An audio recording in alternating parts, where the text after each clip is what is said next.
사탄의 권세 아래 무너진 영혼들, 고질병과 불치병에 갇혀버린 우리, 이 어둠을 깨기 위해 내 삶에 찾아오신 예수님. 회개하라, 천국이 가까이 왔다. 마귀의 일을 멸하시고 악한 영에게 묶인 영혼을 자유케 하러 이 땅에 오신 예수님은 사망을 이기시고 부활하심으로 전지전능하신 하나님이심을 보이셨습니다. 예수님은 승천하시면서 사도들과 제자들에게 성령이 임하시면 권능을 받고 내가 한 일을 할 것이요 나보다 더 큰 일도 할 것이라고 말씀하셨어요. 그래서 오로지 기도에 힘쓰자 마침내 성령이 임하시고 예수님의 사역 그대로 귀신을 쫓아내고 질병을 고치고 천국 복음을 전파하셨어요. 그렇다면 크리스천인 우리들도 당연히 그 일을 해야 하지 않겠어요? 이렇게 놀라운 하나님의 역사가 현대를 살아가는 우리들에게도 동일하게 일어난다는 것을 증명하는 크리스천 영성학교에서 기도훈련 사역 속에 맺어진 열매들을 한 권의 책에 담았어요. 이 체험담을 통해 사탄의 권세하에 사로잡혀 인생의 무거운 짐과 고질병과 불치병으로 고통스러워하는 영혼들에게 한 줄기 희망의 빛을 주고 싶어요.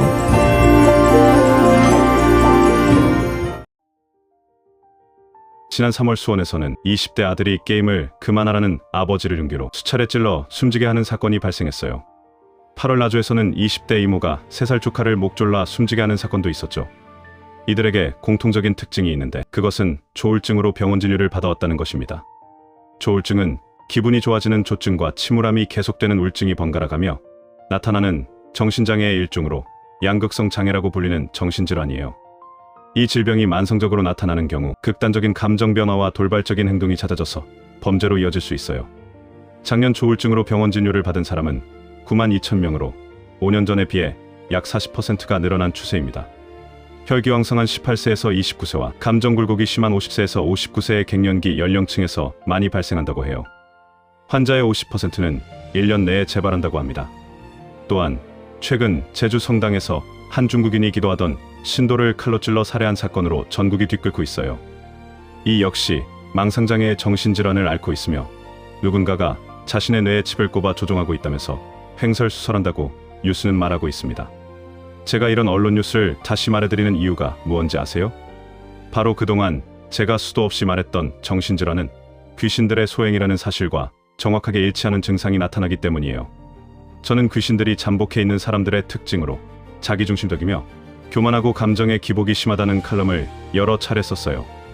이는 성령께서 말씀해 주신 것으로 감정의 기복이 심하다는 것은 자신의 생각이나 느낌이 아니라 귀신이 머리를 타고 앉아 생각을 넣어주어 조종하기 때문에 감정의 롤러코스터를 타고 있는 것과 같은 증상이 나타납니다.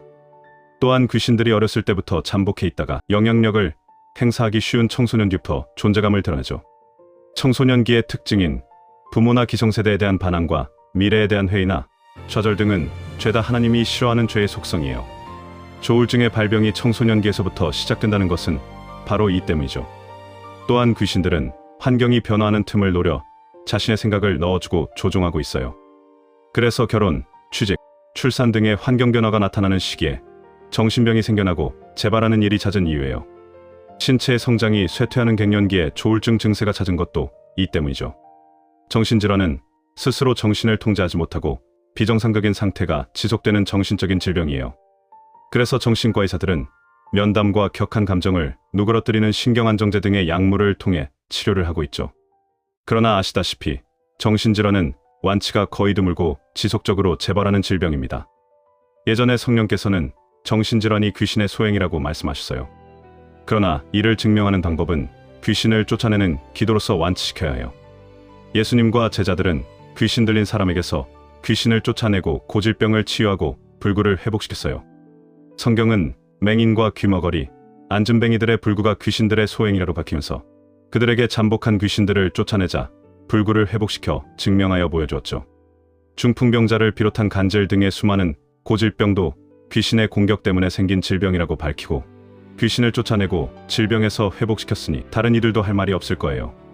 그렇다면 제가 모든 정신질환이나 고질병의 상당수가 귀신들의 소행이라고 말한다면 당신은 믿겠어요? 그러나 저의 영성학교에서 귀신을 쫓아내는 기도로서 질병에서 회복된다면 당신도 저의 주장이 잘못되었다고 말할 수 없을 거예요.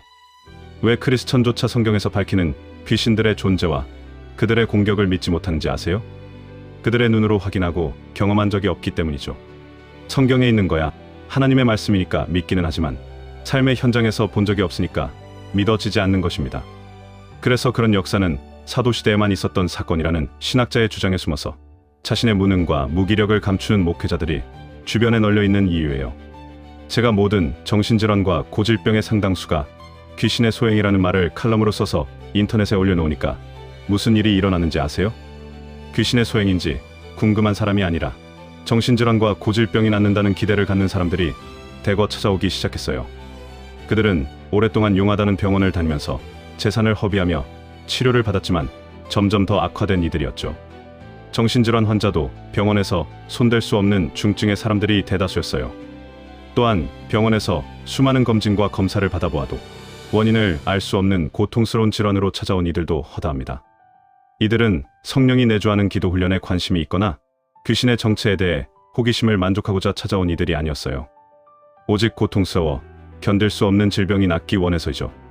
그래서 그들은 제가 제시하는 기도 훈련에 동의하고 녹록치 않은 기도 훈련을 시작합니다. 병이 낫기만 하면 무슨 일이라도 하겠는데 기도가 아무리 힘들더라도 마다할 이유가 있겠어요? 그래서 어떤 일이 일어나고 있는지 궁금하면 당신도 영성학교에 찾아와서 직접 확인해 보세요. 카페에 올려놓은 졸업 후기를 읽어보셔도 분위기를 짐작하는 것이 어렵지 않을 것입니다. 제가 이런 얘기를 하면 더욱 많은 사람들이 영성학교에 찾아올 것입니다. 그러나 저희 영성학교는 새로 지어서 이사한 지 1년이 채 되지 않았는데도 이미 포화 상태입니다. 그래서 더 많은 사람을 받을 수도 없는 처지와 사람들이 찾아오는 것을 바라지 않아요. 그러나 이 얘기를 하는 이유는 귀신들에게 고통받고 있는 크리스천이 우리 주변에 수도 없이 널려있는 게 안타깝기 그지없기 때문이죠. 오직 성령이 너희에게 임하시면 너희가 권능을 받고 예루살렘과 온 유대와 사마리아와 땅 끝까지 이르러 내 증인이 되리라 하시니라. 믿는 자들에게는 이런 표적이 따르리니 곧 그들이 내 이름으로 귀신을 쫓아내며 새 방언을 말하며 뱀을 집어올리며 무슨 독을 마실지라도 해를 받지 아니하며 병든 사람에게 손을 얹은즉 나으리라 하시더라. 당신이 귀신을 쫓아내고 고질병을 치유하지 못하면 천국에 들어갈 수 없어요. 왜냐하면 믿음이 없기 때문이죠. 예수님은 믿는 자들은 귀신을 쫓아내고 질병을 치유하며 성령이 임하는 증거로서 놀라운 기적과 이적으로 증인의 삶을 살게 된다고 말씀하셨기 때문이에요. 그렇다면 당신의 상태와 처지를 찬찬히 살펴보시라. 당신에게 천국의 자격이 있는지 그리 어렵지 않게 알게 될 거예요. 저는 주일마다 빠지지 않고 교회에 나가지만 제 삶은 점점 더 무거워졌습니다. 교회에서는 웃고 집에 오면 다시 싸우는 현실, 몸도 마음도 이미 한계에 가까워졌습니다. 예배도 봉사도 헌금도 열심히 했지만 어디로 가고 있는지 모르겠어요. 열심히 하면 할수록 왜 마음은 더 공허할까요? 예수님은 분명 우리에게 쉼 있는 인생을 약속하셨는데 왜 크리스천이 나는 불행할까요? 그 이유는 교회 지도자와 교인들이 미혹의 영에게 속아 세속적인 마음으로 교회 마당을 밟았기 때문입니다. 기복신앙과 번영신학을 추구하는 교회 지도자가 주일 성수와 막대한 헌금과 희생적인 교회 봉사를 하면 축복받는 믿음이라고 가르쳤고, 영적 분별력이 없는 교인들이 이를 무분별하게 받아들여서 고생의 떡과 슬픔의 눈물을 마시게 된 것이죠. 내 불행의 구체적인 이유와 어떻게 하면 형통한 삶을 살 수 있는지 알 수 있는 행복 지침서인 크리스천 영성학교 신목사의 행복을 잃어버린 크리스천, 전국의 온오프라인 서점에서 만나보실 수 있습니다. 그래서 저처럼 쉬지 않고 하나님의 이름을 부르며 전심으로 성령과 교제하는 기도의 습관을 들여서 이 땅에서도 형통하고 행복한 삶을 살게 되었으면 좋겠어요.